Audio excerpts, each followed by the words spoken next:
नीचे डिस्क्रिप्शन में आपको डिफरेंशिएबिलिटी एंड एनालिटिसिटी की प्लेलिस्ट का लिंक मिल जाएगा। आज हम बात करेंगे कॉची रीमान इक्वेशन के बारे में, जिसको हम शॉर्टकट में सीआर इक्वेशन बोलते हैं। तो यहाँ पे हम 3 सीआर इक्वेशन का ओवरव्यू देंगे, यानी पहले कार्टेशियन फॉर्म में देखेंगे, फिर कॉम्प्लेक्स फॉर्म, उसके बाद पोलर फॉर्म में। नेक्स्ट लेक्चर में हम इसको प्रूव भी करेंगे। तो यहाँ पे हम डेफिनेशन देखेंगे और एक एग्जांपल करेंगे। तो यहाँ पे डेफिनेशन हमारी किस तरह से, if f z is equals to u x comma y plus i v x comma y, ये हमारा फंक्शन अगर दे रखा है, and f is differentiable at z naught, और जेड नॉट को हम क्या लिख सकते हैं, x naught plus i y naught, then तो ये हमारा हो जाएगा u x is equals to v y, u y is equals to minus v x, और इसी को हम बोलते हैं C R equation, Cauchy Riemann equation at z naught. तो सी आर इक्वेशन से बेसिकली हम लोग जो है वो वाले पॉइंट फाइंड आउट करते हैं जिसपे एफ जो है वो डिफरेंशिएबल हो जाए।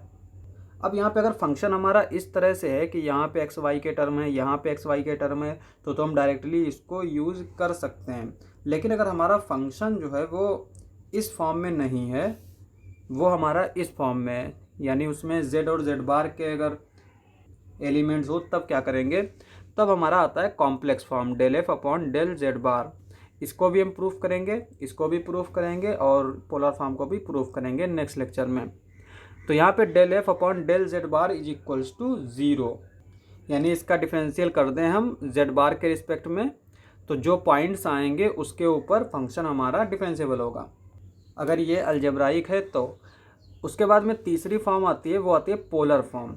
पोलर फॉर्म क्या है कि अगर एफ जेड हमारा इस तरह से है, u r comma theta plus i v r comma theta, तो यहाँ पे यू आर जो है वो इक्वल होगा वी थीटा अपॉन आर के, और यू थीटा जो है वो इक्वल होगा माइनस आर वी आर के। और इसको भी हम याद करने का तरीका सीख लेते हैं, जैसे कि यहाँ पे यू आर का मतलब क्या है, del u upon del r, और वी थीटा का मतलब क्या है, del v upon del theta. यहाँ पे देखो आर जो है ना, उसका कुछ ना कुछ यूनिट होता है, सेंटीमीटर होगा, मीटर होगा, ठीक है। लेकिन थीटा का रेडियन होता है, लेकिन उसको हम कंसीडर नहीं करते हैं जब हम उसको एमएलटी में लिखते हैं, मीटर और लेंथ और टाइम। तो यहाँ पे नीचे आर है, तो इधर भी नीचे आर होना चाहिए, ठीक है। तो इसलिए यहाँ पे इस तरह से याद कर सकते हैं कि पहले तो एक यू आर आएगा, एक यू थीटा आएगा, यू आर के जो है साथ वी थीटा आएगा, यू थीटा के साथ वी आर आएगा। जो दिक्कत आती है वो आर को एडजस्ट करने में आती है, तो वहाँ पे इस तरह से याद रख सकते हैं। सिमिलरली यहाँ पे देखो यू थीटा का मतलब हुआ del u upon del theta. अब यहाँ पे नीचे कोई यूनिट नहीं है, तो यहाँ पे देख सकते हैं कि del v upon del r, यहाँ पे आर है, तो इसलिए इसको हम माइनस आर से मल्टीप्लाई कर देंगे। अब यहाँ पे एक एग्जांपल देख लेते हैं। एग्जांपल हमने किस तरह से लिया, f of z is equals to z bar which is equals to x minus i y. तो पहले हमने क्या किया, इस तरह से लिख लिया, उसके बाद में हम इसको कॉम्प्लेक्स फॉर्म में देखेंगे। अब देखो यहाँ पे u क्या है हमारा x, और v क्या है माइनस वाई। तो u x हमारा क्या आ जाएगा 1, v y क्या आ जाएगा -1, और यहाँ से देख सकते हैं कि ये इक्वल नहीं होंगे कभी भी। तो इसका मतलब ये हुआ कि f does not satisfying C R equation at any point, किसी भी पॉइंट पे ये सी आर इक्वेशन सेटिस्फाई नहीं करेगा। अब अगर हम इसका पार्शियल डेरिवेटिव करें z बार के रिस्पेक्ट में, तो ये हमारा क्या आ जाएगा, del F upon del Z bar is equals to 1, और ये 1 तो कभी भी 0 नहीं हो सकता। तो इसका मतलब ये हुआ कि यहाँ पे हम कॉम्प्लेक्स फॉर्म में भी देख सकते हैं कि ये कभी भी सी आर इक्वेशन सेटिस्फाई नहीं करेगा किसी भी पॉइंट के लिए। तो यहाँ पर ये वाला ज़्यादा आसान है इससे, है ना। तो इस तरह से हम चीज़ों को देख सकते हैं। अब अगर इसी को हम पोलर फॉर्म में करें, ठीक है, तो ये कितना लंबा हो जाएगा। पोलर फॉर्म में क्या करते हैं, x की जगह पर हम r cos थीटा पुट कर देते हैं, और y की जगह पर r sin थीटा पुट कर देते हैं। यहाँ पे x माइनस आई वाई है, तो देखते हैं कैसे हो जाता है। तो यहाँ पे क्या किया हमने, x की जगह पर r cos थीटा पुट कर दिया, और y की जगह पर r sin थीटा।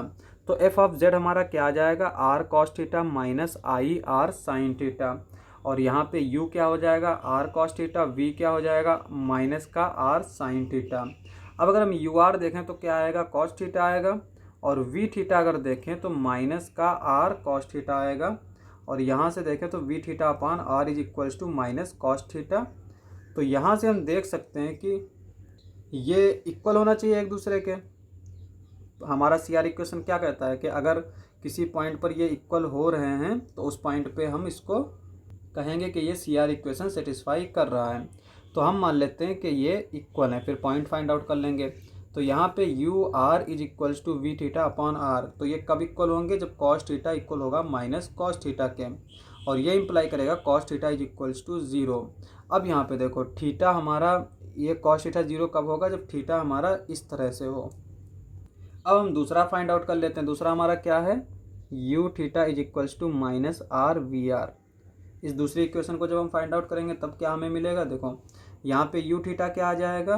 U हमारा इस तरह से दे रखा है R cos theta, U theta हो जाएगा माइनस का R साइन थीटा।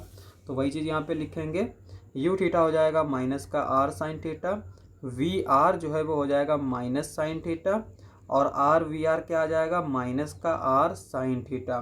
अब चूंकि हमें इस तरह से इक्वल दिखाना है तो ये कि कब इक्वल होगा?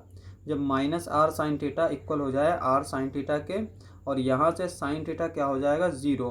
तो थीटा की वैल्यू क्या आ जाएगी? n पाई। ठीक है। अब यहाँ पे देखो थीटा हमारा क्या है? n पाई प्लस π/2, और यहाँ पे जो थीटा आ रहा है वो क्या आ रहा है? n पाई। तो अगर हम देखें तो यहाँ पे थीटा की कोई भी वैल्यू कॉमन नहीं मिल रही है ना। ऐसा थोड़ी हो सकता है कि दो वैल्यू हो सकती है दो वैल्यू, लेकिन दोनों इसमें जो कॉमन होंगी वही ली जाएंगी। तो n की किसी भी वैल्यू के लिए ये वाले जो थीटा हैं वो कभी भी इक्वल नहीं होंगे। इसका मतलब हमें कोई भी पॉइंट नहीं मिलेगा। तो CR equation does not satisfy.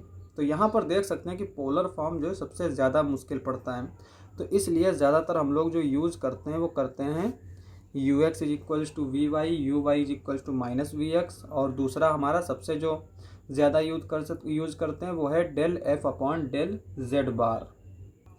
तो आज के लिए बस इतना ही, मिलते हैं अगली वीडियो में।